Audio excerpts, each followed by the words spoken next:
I need someone who can handle the big matches, look over the contracts, and handle the crap that I don't care about. All the stuff outside of the ring.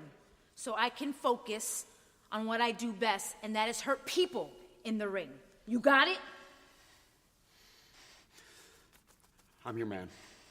I'm your man. Do not overstep your boundaries, because I will permanently break both your legs. Understood? Done. Aaliyah, help me up. Help me up. Help me up. Welcome to the Robert Stone brand. What's up, everybody? Welcome back to the War Report. Basketball is back. Baseball is back. Yankees are back.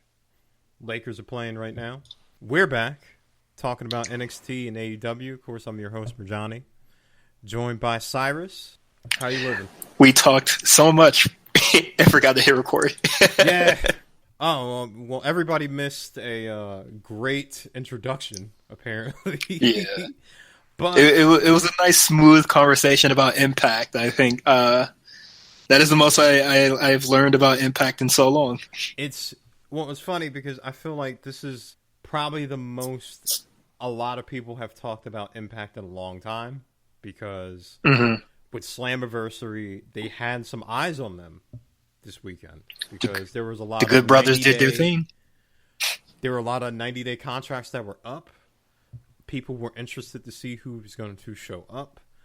And that is my intro as we go into In the Trenches. Right now, let's talk a little bit about Impact because that day started with a certain podcast, Talking Shop.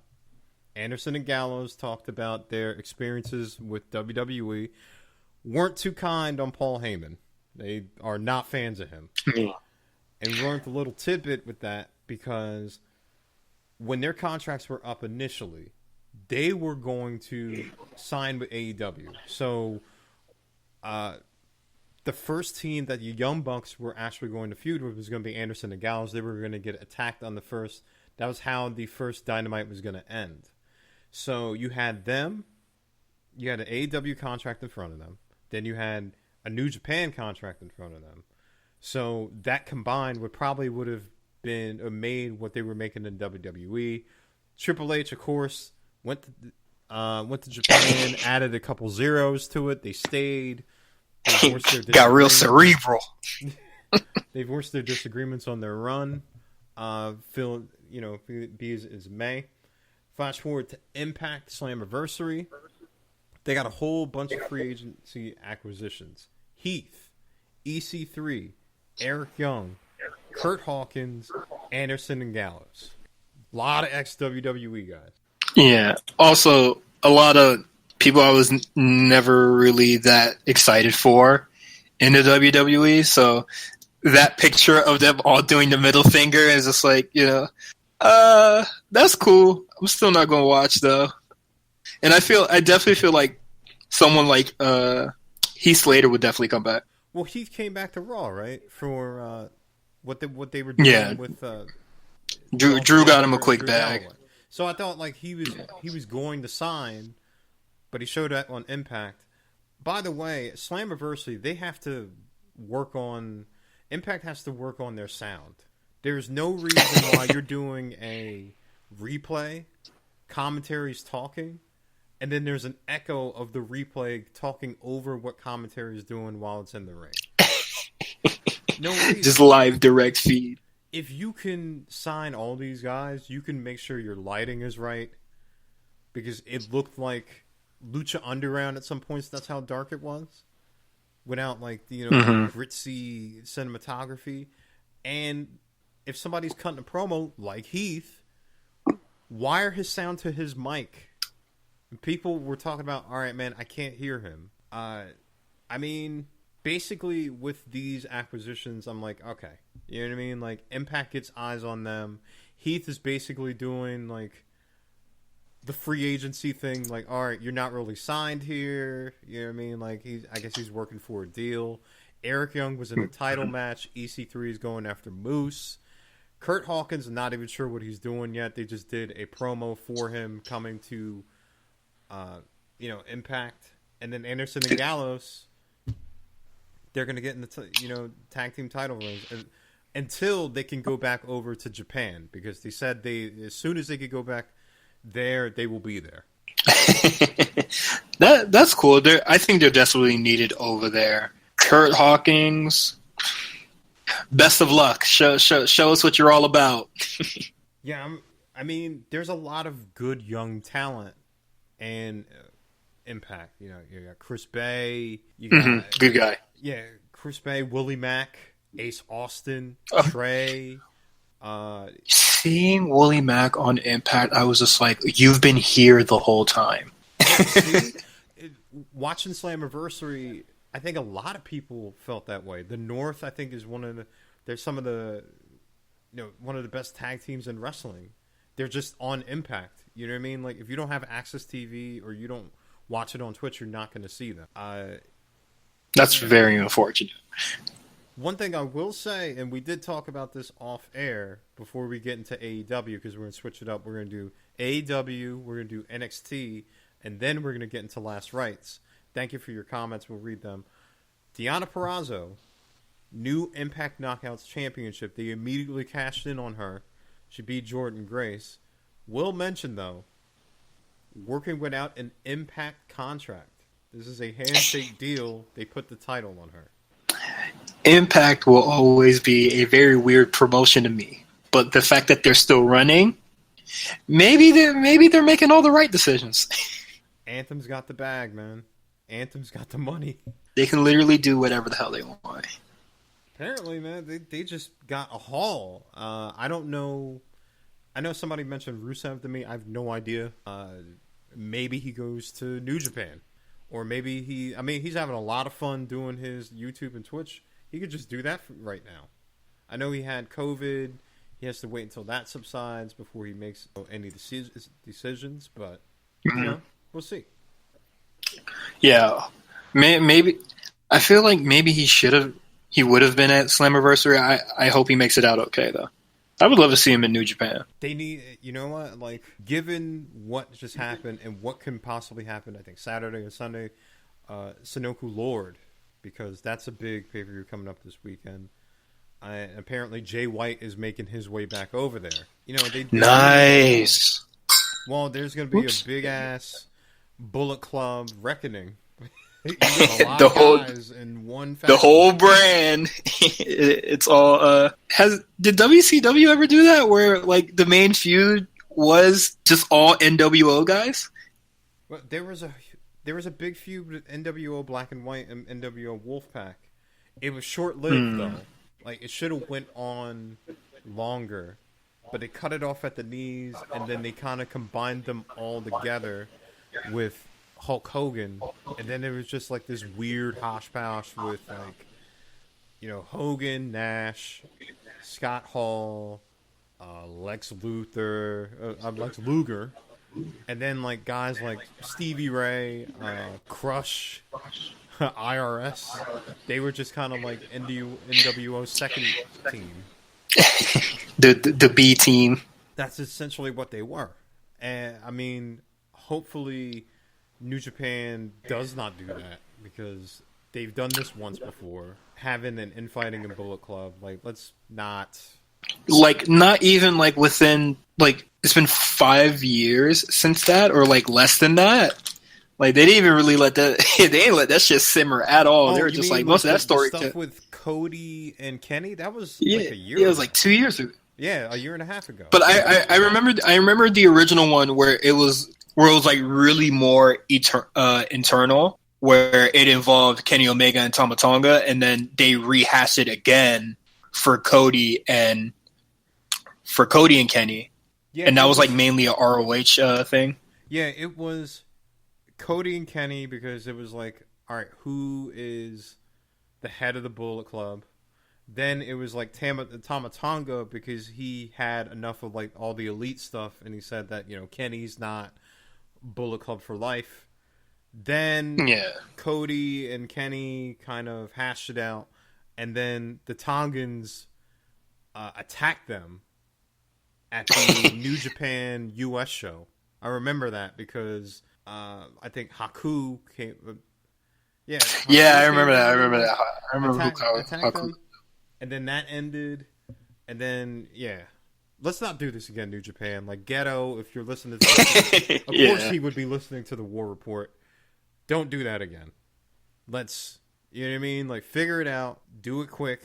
I think the matches will be very unique and very fun. Like Evil versus Jay White could be a really cool match, and if they ever get Tongo to go against anybody, I think that match will be really cool as well. So you got Hiromu. Maybe the matches will be fire, but it'll probably be a weird little story. But at least the matches will be good. Hiromu versus Evil this weekend. If you want to wait, that's this weekend. Yes, sir. You got if you want to set your alarm for 5 or 6 a.m. Sometimes I'm going to bed. Listen, sometimes I be forgetting, man. Like sometimes I wake up after like a workout and stuff like, oh shit, New Japan is on, and I'll turn it on, and I'm in the last 5 minutes of the match. Now some people that's all you need to see. Is like, all right, cool, you caught the match where you were supposed to be. But like, yeah, of course. Yeah, this weekend, that's gonna be a really good match. I think. I don't think that Hiromu's gonna win, but you know what? Hiromu still wants that match with his mentor Naito for the title, so we'll see how it plays out. You know what I grew up around? Alcoholics, junkies. I grew up around that, and I had to survive. I had to grind. You couldn't last a day in my shoes. So you don't tell me nothing about grinding. All right, let's move on to AEW because there was a lot of stuff to get to here. So, as announced, they will have an AEW Women's Tag Team Tournament. To my surprise, I was like, really? So it's going to be 8 teams. It's going to debut sometime in the summer. Considering that we're smack dab in the middle of summer right now, and they plan to have it as an annual tradition. Now, anybody would kind of think if they're announcing this that they're going to introduce some type of women's tag team titles. Yeah. But you look at that roster, so many people are so many, wrestlers are hurt. I don't know how many people they really have signed because they showed, like, you've seen the promos, they show Anna Jay, they show Nyla Rose, but I'm like, is that enough to fill 8 teams? Yeah, and I'm just like, are we just going to get a hodgepodge of, random teams? Because right now, yes, there's not a lot of women on the shows, so we're just going to get a lot of non-real, actual teams. Is Rebel going to be on the team? Because... Yeah. But, one can say, WWE did it the same, but some of these women actually have, relationships with one another, and I don't think there's a lot of AEW women that have, actual friends on their side. I would say Hikaru Shida, her friend could possibly be Chris Statlander. I don't know who the hell Nyla Rose is going to team with. I don't know who Anna Jay is going to team with. I don't know who Penelope Ford's going to team with. Yeah, that's my fear too, is that you're going to put a lot of indie talent as teams, right? So yeah. So when you set these brackets, you're going to see who the teams are going to be, who are clearly going to run away with it, and it just kind of stifles you having this tag team tournament because you're like, all right, cool, whoever's Nyla is with, if she's going to be, I guess, with Vicky Guerrero or something like that, whoever Nyla's with, they're going to go to the finals. You know what I mean? Yeah, that definitely seems like a final thing. Or Diamante. But I feel Diamante and Ivelisse, they might be like a semis-finals match, honestly. But it really just comes. I see it just coming down to whoever Nyla Rose teams with and whoever the Nightmare Sister is going to team with. And if Nyla Rose isn't in it, probably Britt Baker. They're going to have to stall with Britt. How do you even do that? Are you going to have somebody Rebel fight and then Britt somehow cheat all the way to the finals? Britt has already said that, she's going to be ready for All Out. I don't know when the finals should be cool. But maybe they keep hyping it, but they have to. if you're gonna do this in All Out, you have to do this soon, because like you know what I mean. Like but I don't know. Yeah. Or maybe the tournament starts after All Out. When is All Out? But then The summer. But then again, who knows? Yeah, who knows? Like, this is still in the works. They do want to make it an annual tradition. So hopefully by this time next year, when, you know, fingers crossed, if we're in front of crowds again, like, this will be another big thing. Eddie Kingston. And they have a lot of talent. Yeah. They need a lot of people to heal up. Eddie Kingston showed up to fight Cody for the TNT title. Great promo here. What'd you think about the match, though? This is a hardcore match. Not that hardcore. I wish it was a straight up wrestling match, because I think Eddie Kingston is a fantastic wrestler. It sucks that they have to sort of pull the sort of gimmick, but possibly due to protect somebody involved. I don't really know. But I wish it was a regular match. I do think Eddie Kingston is a really good wrestler. What I think, and the theme of this AEW show, I liked a lot of things on this show. There were some things that I was like, but like I generally like the show as a whole. What I think the whole theme of the show was, you saw it with the Young Bucks and Butcher and Blade. They had this like crazy Falls Count Anywhere match, which by the way, that was cool. A lot of people got hurt. Blade hurt his side, Matt jammed his knee, and Nick got hurt after the Swanton. I don't know old ass those injuries, but they are very hurt. Cody, you could see with Eddie Kingston, that was a babyface promo, and a lot of people raved about it justly, because Eddie cuts amazing promos throughout his whole career. Yeah. If you've seen NWA Power, that's one of the highlights of that show, when he comes and he cuts a promo. They're furthering Cody becoming a heel. You could tell that slowly like, but surely is still like getting irritated with him, because Cody had something to prove, especially with the tax and things of that. And they're trying to showcase Cody in these different matches. But if AEW still has some capital left, and if Eddie Kingston's available, I don't see why you don't sign him after this Dynamite. It would be a big mistake to like get a reaction out of him and everybody rave about it, and then be like, oh well, he's going back to NWA Power. I don't know what his contract status is. I'm just saying. Yeah, nor do I. When I saw that he was on the show, I was very happy for him. But I was just like, is this going to stay? Like, are you signing? Because I don't want to like get my hopes up and like go crazy. But if they have the bag, definitely open it for him. I think he's a fantastic wrestler. I definitely think he would step up the quality in a lot of these guys. Like, I guess for a lot for the mid card, because he's only had one match, but he doesn't seem to me like a guy you would really want to like beat him down and like have him have like a losing streak going on. Like, definitely should be some sort of TNT champion or a champion of some sort. No Luther matches. No Luther hardcore. No Luther. You know, maybe one Luther match, but it don't go long. I think that would definitely be on Dark. And by the way, there will be 12 matches on Dark this week. 12. I don't know why they keep loading up Dark like this. They're trying. It doesn't make me want to watch it anymore. So I will talk about, like, you know, this will lead into our next thing. They're trying to build angles off of Dark, because they did that this week with the Brian Cage and Ricky Starks alliance, because now they're in a little mini stable with Taz. They're both going after Darby Allin and Moxley. Another note, Darby Allin has a concussion, because if you noticed, Ricky Starks comes in hot and hits him and knocks him against the rope. Yes, he did have a concussion. I don't know if Darby's going to be ready for next week. Hopefully he does. And after that spot, Darby takes a hell of a powerbomb from Brian Cage. Right after, yeah. So, like, I hope he's okay. That sucks. Yeah, I hope he's okay as well. Like, he was just getting his footing. What do you think about this new stable kind of pairing up Ricky Starks with him? I think it's cool.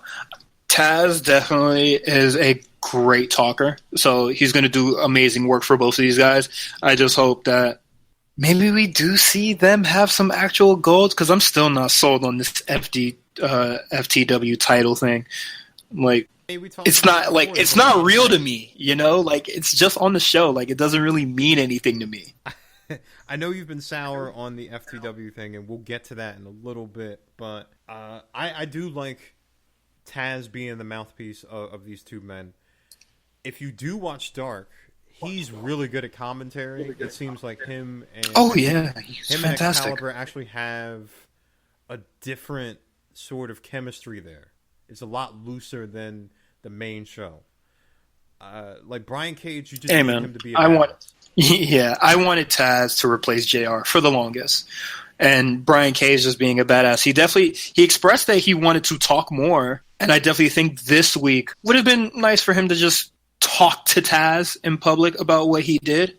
Yes, because Taz did hint that him and Brian Cage got into a heated argument over what happened in the Moxley match of him throwing in the towel. It would have been kind of nice if they did, like, they caught like backstage footage of them arguing and then kind of hash it out. Or not even that. Like, clearly they already hash it out when they go out there. So why not just have Brian Cage go, now people would think that I would fire you after this, but you explained it to me, and would you like to explain it to the people what you like your intent for last week? Just something light, or just say light.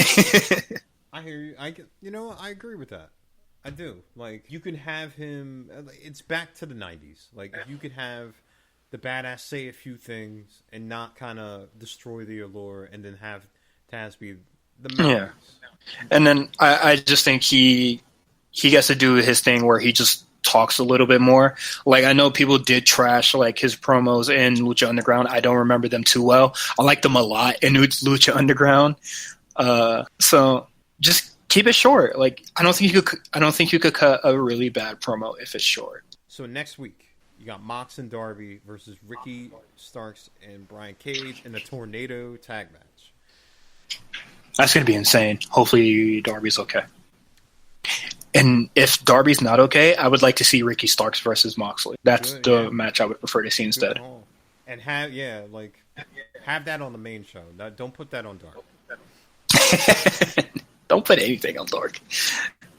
Well, no, Dark is cool, but Dark is getting to be a long card. Like, Dark is now Dynamite Light now, because there's a lot of matches. There may be some squashes, but long. Dark, there are squashes and stuff, but Dark be having way more matches than Dynamite, and knowing that some of them are mostly squashes, or like a lot of them just have people that I'm not necessarily too interested in. Like, none of the real heavy hitters are on there, or we're gonna have an amazing match on there. So I'm just like, I'm okay. Like, you remember that one Dark where Kenny Omega was, I think it was Kenny Omega versus Kip Sabian, and that match banged? Yeah. Like, I don't think there's been, like, that real, like, talked about Dark match in a really long time. I just go on Twitter one day and see 9 to 12 matches, and I'm just like, I don't want to watch this. Like, I don't want to watch Peter Avalon. I just want to say, shout out to Aaron Solo. He had a match on Dark. Oh, yeah, he's on. Scorpio Sky. I think he goes against Wardlow this week. That's gonna be rough. R.I.P. But that's my guy, though. Now to Aaron Solo. Get the bag. Week, Abaddon is gonna be fighting Skylar Moore. Cool. Nice to see her back on the show, man. Yeah, Hikaru Shida will be fighting against another indie wrestler as well. So, I mean, and also a returning Sammy Guevara will be on there. I believe he was on Dark this week as his little weird persona, Pentaco? Sir Pentaco?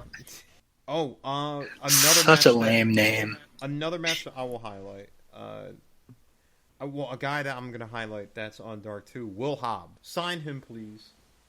Not familiar with that name. Good. Well, first of all, like, we all know that like AEW does need more, let's just say, wrestlers of the black persuasion. They have come under fire with that recent. Yeah. They need. Please sign that man. So you got sign anybody black. I think that'd help. Oh man. So just a quick run. Okay, yeah. I see him. Oh, they're gonna get squashed against Dark Order. That's cool. So, like, I'll just say, like, a couple of notable matches that are going to happen on Dark this week. So, I said a couple. SCU, Santana Ortiz, and Private Party. Orange Cassidy and Serpentico. I guess maybe he's going to be a real person now. You got the Initiative, the Initiative versus FTR. Oh, man. Kenzie Page and Penelope Ford. So a lot of these female wrestlers that I'm saying right now are probably going to be in the tag tournament. Yeah, but like, just why, man? This ain't got to be it. It don't got to be like this. Let's move on and let's talk about Hangman Page and Dark Order. Dark Order tried to offer Hangman Page to join. Of course, he turned them down. He got beat down after fighting Alan Angels. FTR made the save. Kenny came out I thought that was really, really, really cool. This good storytelling on this one right here. Like, just having FTR come out first, way before Kenny does. I thought it was a really funny touch. That's a really good story going on there. I'm glad to see that Dark Order is getting back into the mix. And they'll be getting their tag match next week, so I'm really excited for that. Yes, after being undefeated for it seems half a year, they're finally going to get their tag team title match, and we're getting the tease. Hangman Page, Kenny Omega, not seeing eye to eye. Kenny was being very aggressive in his match, and then beating down Jurassic Express. Maybe he loses it. It seems like FTR and Hangman Page, they're beer drinking buddies, so why would they hang out? Maybe we'll get as we talked last week, maybe get a Kenny Hill turn.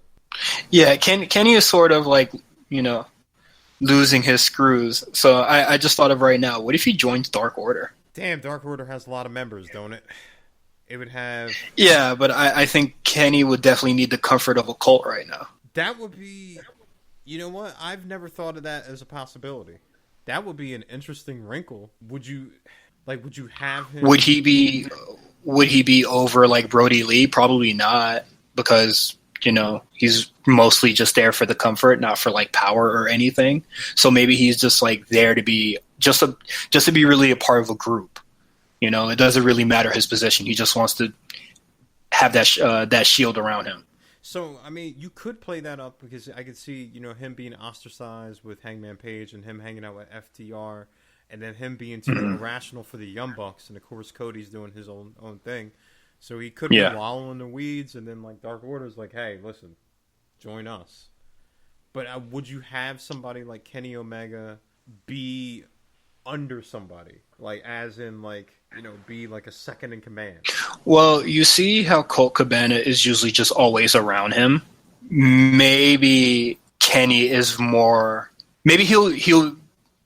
Well, I won't say just have him stand outside the ring how they normally do, but maybe do that. What all the Kenny faithful want, they want him to go back to the cleaner. They want New Japan Kenny back. And he was a heel. Well, you're not going to get... They won't be getting that. But if you do want your heel Kenny, I think maybe Dark Order Kenny, or just a more sadder, darker Kenny would possibly suffice. Listen, man, that's interesting. I'm not even going to knock that because I didn't even think of that.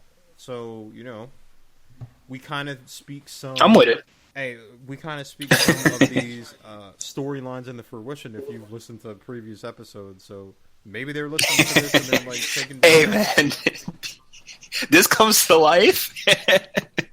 I'm screaming at the top of my lungs, man. Cut the podcast a check then, because that's happened a couple times, and it's all right, maybe this isn't coincidence. You know what I mean? Hey, man, I'll take an AEW badge. Shit. And final point. As we kind of hinted at in a little bit, we have a returning Sammy Guevara to the Inner Circle. I know some people don't like this, but he was always bound to come back. It's sooner or later. I know, they said Well, Tony Khan never said amount of days. He said 30. Some people said, okay, it's really like 27. How many, how could you go through sensitivity training in 27 days? I don't know the logistics of that. Yeah, nor do I. Was Sammy Guevara just on a Zoom call on mute for 45 minutes, and it was just like, all right, chill out. Just take a small little quiz. Yeah, did they send him literature? Like you said, like a small little quiz, like how you at companies you take quizzes to, like, all right, well, you got to do a survey. Yeah, like identity theft. Like, do you understand what this is? And like you take the quiz, and then you print out a certificate, and you're good for the year. I don't know if that. I ain't never been in no sensitivity training because I ain't never really upset nobody. So. Well, I've never said what he said. So. Yeah, absolutely. But I ain't never got myself under no fire like that. Yeah. Well, hopefully he has learned from it. He won't do it again, and he continues to learn from it. For the sake of this match, Inner Circle needed him. He joined back. They beat up Jurassic Express.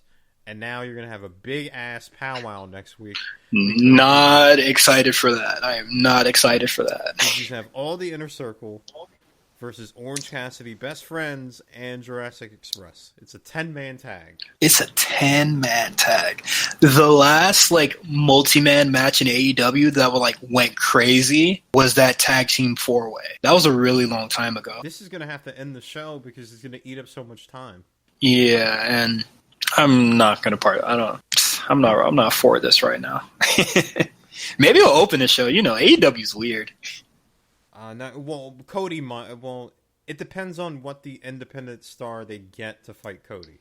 If it's big and they want to keep it a secret, then that's going to end. Traditionally, I would think that Mox, the AEW champion, and that match would end the show. But Cody either opens the show or he ends the show. So we'll see about that next week. Other than the matches I mentioned, you got Diamante versus Hikaru Shida in a non-title match. And also Hangman Page, Omega versus the Dark Order. And then we get to see what other independent star comes to stake his claim against Cody in the TNT title open challenge. All right, switching gears. Come on, you're going too far. What the hell? You're going too far. Let's go. Get in the ring.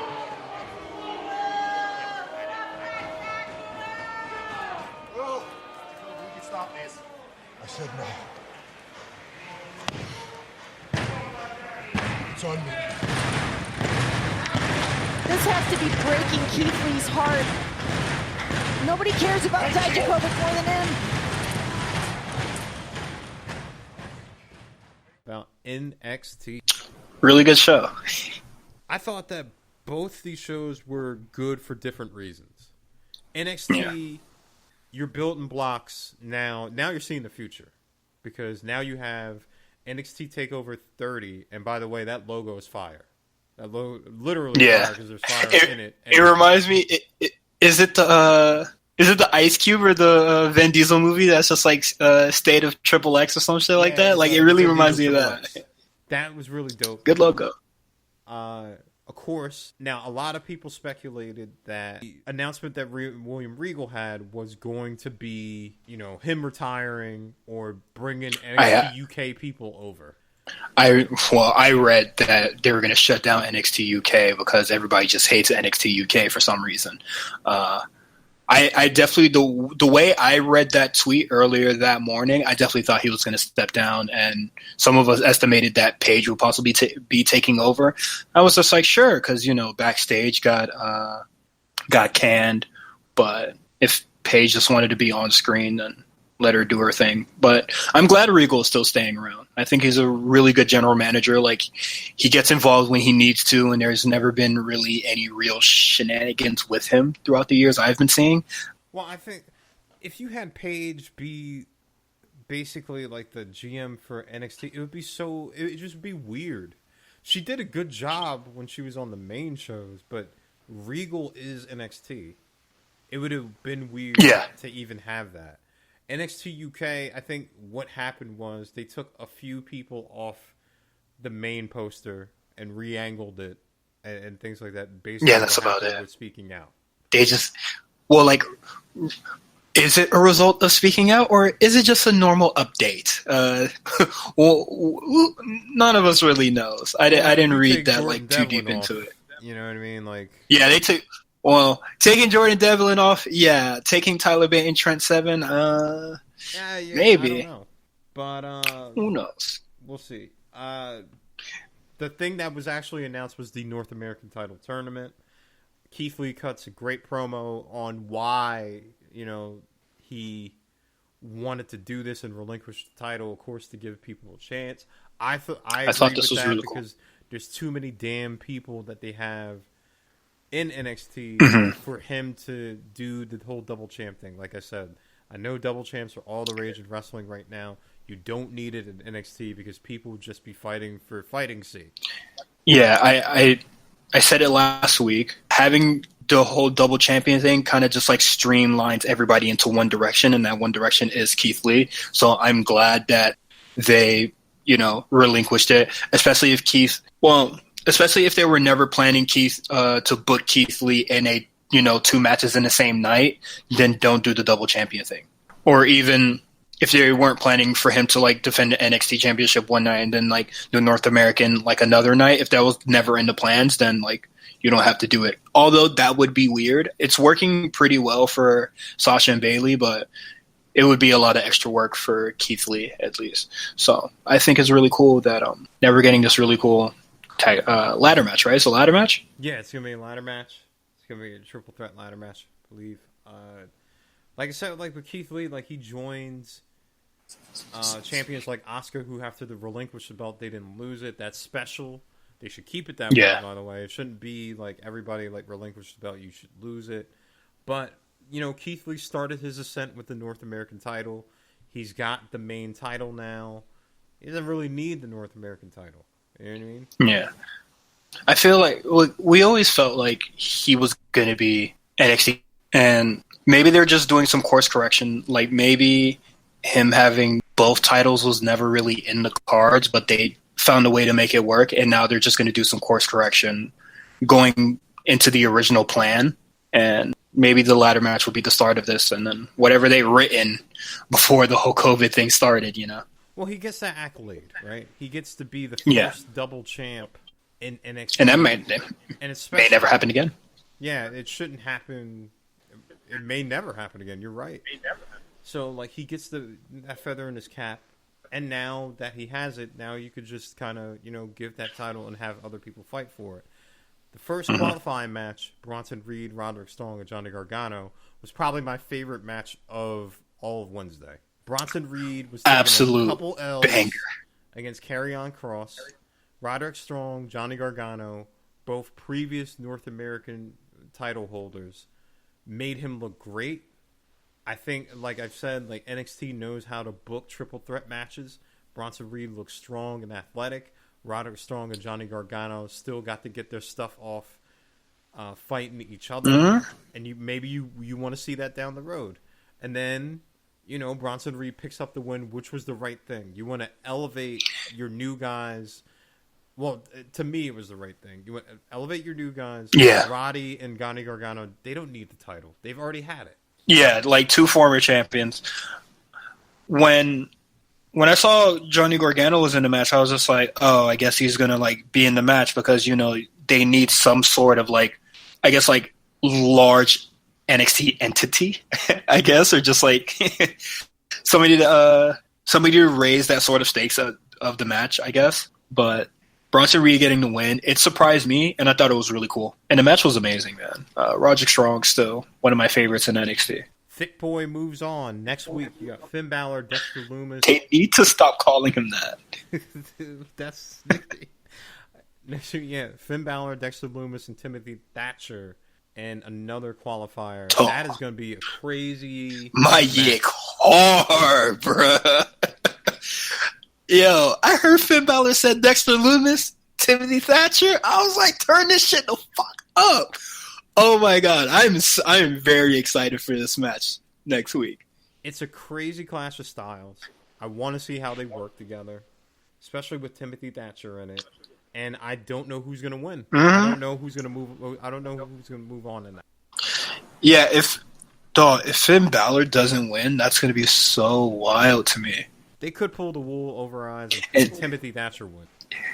If Finn gets pinned here, that's going to be insane. I don't think it's going to happen, but that'd be wild. But, like, who even takes the pin? You can't do Dexter Lumis like that. And you can't do Thatcher like that because he's been beating on Orny Lorcan. And Lumis got a big win over Killian Dane. So if Finn Balor takes the pin here, that'd be sort of crazy to me. I'm going to guess that Lumis takes the pin. I don't want him to, but, like, if you look at Finn and Timothy Thatcher, like, I'm like, sorry, like, I love, Lumis Hive, but... Wait. No. Lumis wins. One, there's no Lumis slander in my house. Listen. Dexter Lumis wins, but in the result of this match, we get a Finn Balor and Timothy Thatcher match at NXT TakeOver 30. That'd be a very interesting feud, to say the least. And a match that I would love to look forward to. That match got 30 stars already written on it. Well, Timothy Thatcher's going to need a big feud going into, like, TakeOver. Yes. So why not Finn Balor? I think Finn might be it. Or Roddy, or somebody like that. And then hey, man, Roger Strong? That match will be a banger. Look at us fantasy booking over here. Hey, man, something's going to work out. So, moving on, Robert Stone brand, they have a new member. First off, I want to start that. When Shotzi drives the damn tank over Robert Stone and Mercedes Martinez comes out, him out of and nowhere are so shocked, they forget that the tank is on his leg. And then he's like, get the tank off me. Well, you ain't never been so scared the pain just went. I don't know, man. That must have been a hell of an adrenaline rush to have a whole toy tank on your already injured leg, and you forget you're like, it was his other leg. So Shotzi Blackheart ruined both his legs. But no, Mercedes came out of nowhere and just kicked the shit. Like I was just like, wow, that felt so sudden. For the past 2 weeks, NXT women have been getting a lot of feet to the face. Yeah, just big boots off. That's hard. And you know what? I may have talked a lot of my garbage, but I'm gonna have to dial it back. I'm fucking with the Rob Stone brand. What? Wait, whoa! I'm fucking with the Rob Stone brand. I'm fucking with the Rob Stone brand. You're what? I like this. I like this a lot. Them being this joke, but he gets the work done. Killian Dane wanted his match. Robert Stone said, I might be a joke. I got you. Instantly had the match for next week. Come on, man. It's effective. I'm not going to hate. Mercedes Martinez, she told him straight up, you handle the paperwork. I just want to go beat some ass. That is all that needs to be done. I love them having Mercedes Martinez is a really, really good addition to the team. It really is. I like that she was down to business. Like, all right, man, I'm not down with that funny stuff. You just handle the paperwork. And it works for both Mercedes and Shotzi. Shotzi gets to work with a veteran like Mercedes. Mercedes gets a big feud against like a red-hot babyface. They can work together and like this. I don't think that anybody comes out of this on the losing end. Yeah, it's really good. And even like Shotzi Blackheart is a babyface, but a loss doesn't really hurt her. No. That's especially a loss to Mercedes Martinez, like that's not going to hurt her. It's not going to hurt. Do you think that Mercedes and Aaliyah could be a tag team down the road? Whoa. I ain't saying nothing. No. No. Well, jokes aside, maybe, like, you remember, I don't even know why I remember this match. You remember when Nyla Rose and Liva Bates teamed up together on that one dark, and Nyla Rose carried the whole thing? Yes. Maybe Mercedes Martinez kind of carries the whole thing and then gets a big win against like. Do you some think jobbers. that Aaliyah, like, she hasn't gotten better in the ring in 6 years? I'm not. That's neither here nor there. He's just gonna have Honest, like, Mercedes. I Like, don't have. "Alright, I you don't stay have. out." I don't have a real. Well, Mercedes Martinez don't have to like her. You like all your coworkers. Touche. We just on the same brand. Touche. just hold it down. I'm gonna beat these two girls' ass, and then just let it be. And it could be like Katie Canonzaro and like some other person. Who cares? You took the thoughts right out of my brain. Just let it be her. Caden, come on down. It's time to take this pin, baby. Oh, man. It's funny how we're Hey, man, on the I'm with same wavelength now. We're like, And I had a brief discussion. With Justin, and then he was just like, "What if Rob Stone eventually wants to get his revenge on Rhea Ripley, and now he has a big threat like maybe Mercedes Martinez to enact his vengeance, and we get that on some takeover. Doesn't matter which one or anytime soon, but that is something that's in the books, and that's fire, bro. That would help out Rhea Ripley so much, especially because she is ice cold right now." Yeah, and like, yeah, she expressed that she has like title aspirations, but she wasn't even like said on the show this week. And I did express, I think like 2 weeks ago, that I would like to see Mercedes Martinez and Rhea Ripley have a feud. And this is that would be a really cool way to get there. Listen, man, like Mercedes could be another big heel in that division. You got Dakota right now. You can have Mercedes be number 2. Love it. To finish up NXT, of course, we got to talk. I mean, Karrion Kross versus Dominic Dijakovic. Hey, I might have said that the Triple Threat was my favorite match, but I enjoyed this match. You were a lot. elated over this damn match, and especially the outcome. It's like, how do you? I don't know how can you hate this? Like maybe. No, it's kind of just like. No, I loved it. I know that you fucking loved it. I loved it. Yeah, I might like it a little too much, but it's just like, just think about it. You have this threat that's been lingering around for a really long time, and then he really comes through and really kicks ass. Listen, I love how like the match didn't go too long. It was perfect length. It served its purpose in the story. I'll say that it was great all around, and this is how, real quick. Of course, Keith Lee and Dom are best friends. That's established. Karrion Kross, first of all, the match and how it went, Dominic Dijakovic still looked great. You know what I mean? Like, he still got offense. Probably got the most offense out of Karrion Kross, everybody on the roster so far. Karrion Kross basically doing the whole Ivan Drago, Apollo Creed thing with Keith Lee and Dominic saying, like, listen, I got this, and him, Karrion putting him to sleep. That was great. That's hard. It puts, first off, we've seen Keith Lee, his threats are like the Johnny Garganos, the Roderick Strongs. People have been talking like, oh man, imagine Keith Lee against like Roman Reigns, like remember what we saw, or Brock Lesnar. Now you get a guy who's big and strong like Karrion Kross, who's a menace. They've done the best thing with him to build him as a badass. Now you're like, oh, like can he can actually beat the hell out of? He might actually beat Keith Lee. I think I guess some people said that they're waiting too long for Kross, like it's like a slow burn, like they're not doing it fast enough, and then other people saying it's too soon. I'm in this position where I'm just like, it's perfectly fine, honestly. I like how this build is really going, and the North American title division was a very like Hoss division, but Karrion Kross doesn't wrestle like Dijak or Damian Priest.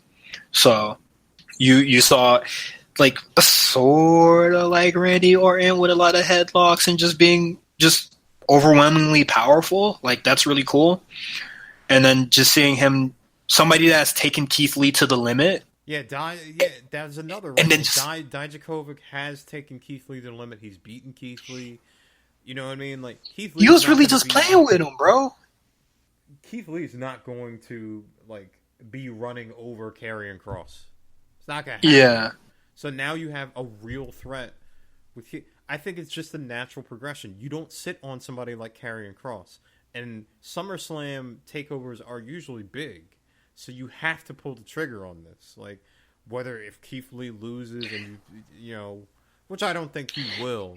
Well, but if you want to move him on, even if Karrion loses, that doesn't mean the feud could be over.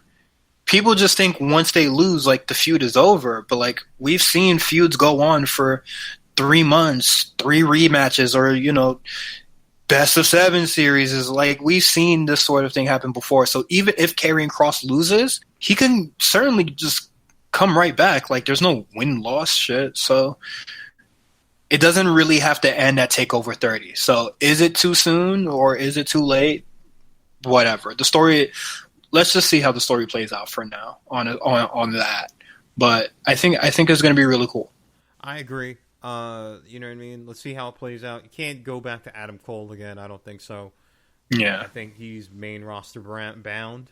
But like you said, like, it depends on who you are, and we just got to see it. We got a month to see this playing out. All right, let's get to Last Rites. We got some 4 comments. These are very in-depth, so I'm going to read these real quick. Thank you for whoever, like, filled out, you know, sorry after last night. We greatly appreciate it. This is a pretty cool segment. All right, first response. This is from Twitter named Fern. Never had submitted one of these, but last night's show made me feel like the AEW style of wrestling show is something that may have passed me by. I've been an on and off watcher of AEW, but have watched every show since COVID lockdowns happened in March. I feel a bit left out because there's just something that isn't clicking with me. It feels too, I don't know if the right word is ironic, whether it's the entrance songs or weird gimmicks given to obvious badass in-ring performance like Luchasaurus, watching the Bucks matches and the main event for the first time in the 30 years of life made me question whether I was getting too old for this type of wrestling. Because that Kingston Cody match was by far my favorite thing from any Dynamite show in the past 4 months. Kingston had brought Kingston brought so much needed sincerity and earnest I hadn't really seen from AEW. As for NXT, 3 bangers with Thatcher, Lorcan, triple threat, and the final third of the main event. Enjoyed variety of all 3 matches. Thank you, Fern. Yeah, I agree with the NXT thing. Like, it was a really good NXT show this week with those 3 matches, honestly. And for the AEW, like, I don't. A lot of indie wrestling is like that, honestly. Like, I enjoyed the Butcher and the Blade and the Bucks match. So yeah. All right, let's go to. I'm not. Let's go to DJ Larry. I feel like NXT showed when it comes to building stars, they have Jacksonville Dixie beat by a mile. Kross looks like 2003 Lesnar, dominant, but not just unbeatable. Thatcher is great. Keith Lee is here to stay, and Reed, Loomis, plus all the guys in the tough like Kushida, Phantasma, etc. Too many greats who would be jobbing that cheap ass ratings. You know the one where you cut a promo of how tough you are, and then job the Dusty's least talented son. Wow. AEW's got to figure it out because less than a year and people are getting sick of the elite when they have hoard some cool indie talent that could be stars. Instead, they give fake ass belts from 1997 and have hardcore NWA. Oh, let's turn the slander down, guys. Wait. Have hardcore NWA legends throwing towels while they look stars look like hoes. Love the show, guys. Keep doing the good work that you do. Thank you, DJ Larry. Wow, that is. Well, I mean, I agree with most of it. I probably would have said it a little bit maybe a little bit nicer. Oh, I agree though. I definitely think that the problem. I saw a tweet earlier today that said people have problems with W not making any stars. Okay. And a good friend of ours, Rich, who runs Daily Smart, really good Twitter page you should follow. Shout out to Rich. And he basically just said, AEW often just has established names as their biggest stars, and that's completely true. And I added to the fact that Sammy Guevara, Darby Allin, and Jungle Boy has never beaten the like 4 super established guys that are on that show. Well, like I guess Orange Cassidy as well. That he's been added to like their new like big star addition. But Cassidy has Jericho. Yeah. They've never beaten Jericho. They've never beaten Cody. They have never beat Moxley. They haven't beat Omega. I think the only people to actually like have a younger team go over was the Bucks, and that's really cool for them to do that when they did with Private Party way back. Thought that was very good points. All right, let's get the Seth super kick. I would rather they let Keith run with both belts because the thought of him defending in 2 separate matches at the next TakeOver majorly piqued my interest. Good point. Yeah. And also so that Velveteen Dream, as longest reign North American champion of all time, could be erased from the history books. Ooh, well, can't do that now.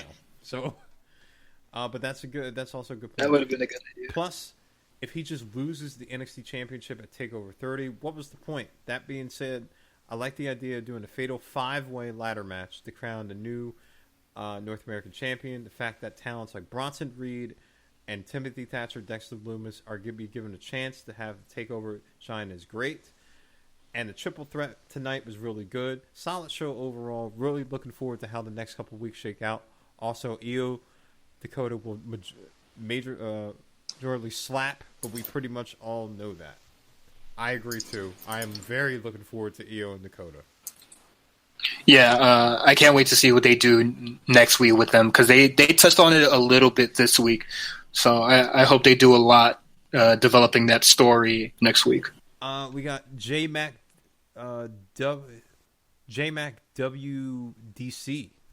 Watched the Kingston Cody match on AEW. Match was great. Mainly watched NXT and thought that triple threat and main event were bangers. It's weird how Lee gave up the double champ so quickly. I understand the reasoning, and we are instantly seeing the benefits of him relinquishing the title, so I'm not going to harp on that too much. It sucks that he's not double champion no more, but as soon as he did that, we got this crazy ladder match and, all these crazy triple threats that are coming in, within the weeks. So, it's not all bad. Yeah, and when they did previous ladder matches, I'd love to remember the first North American title ladder match. Yeah. Ricochet and... Love that. That guy named EC3 and another guy. His only cool moment was mocking Adam Cole.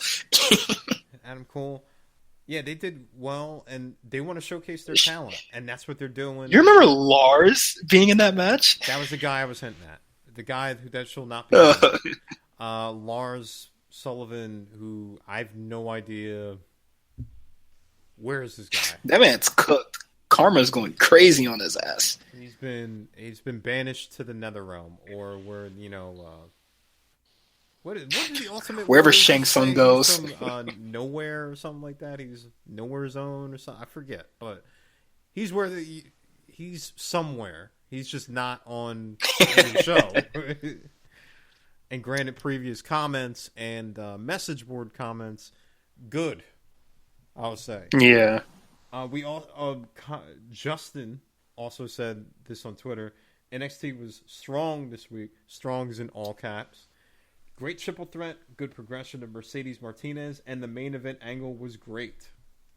I think we're all in agreement that we really like the main event angle. Hey man, seeing Dijak get hoed like that, Jesus Christ, man. All worth it. Listen, he didn't have to. Keith Lee was saying... Yeah, he definitely didn't have to do that. Yeah, Keith Lee was saying, listen, I'll help. He's like, nah, man, I got it. I got it. He did not have it. He was... Karrion Kross, and everybody was doing the Rocky comparisons, and it was just hey, man, Rocky's a good movie. So this shit, heat. Listen, I'm thankful that no talent... Steal from the best. Because God knows on the other show, we've seen that, 3-4 times? We're good. All right? Doing different things is refreshing. Yes. But that's it? That is it. Thank you for all your comments. Of course, we will be back with Last Rites next week. NXT, we're still waiting to see, what matches they announce. AEW has announced their full card. Like, as we said, AEW Dark has 12 matches on it. 12. I'm not watching. I figured you would. Next, this weekend, we got Sudoku Lord, as we talked about. We got, if you want to check out Evil versus Hiromu, that's going to be a great match. That is for the... both titles. Yeah, it's for the main championship and for the IC title. As I said, I don't think that... I would love Hiromu to win, but I don't think that's going to happen. Absolutely not. For myself and Cyrus, thank you for always listening to us. Follow us over at RNC Radio Live on Twitter and Instagram. Subscribe to our channels wherever you listen to podcasts. We will be back next week, of course, talking NXT and AEW. Wear a mask. Be safe out there, knuckleheads.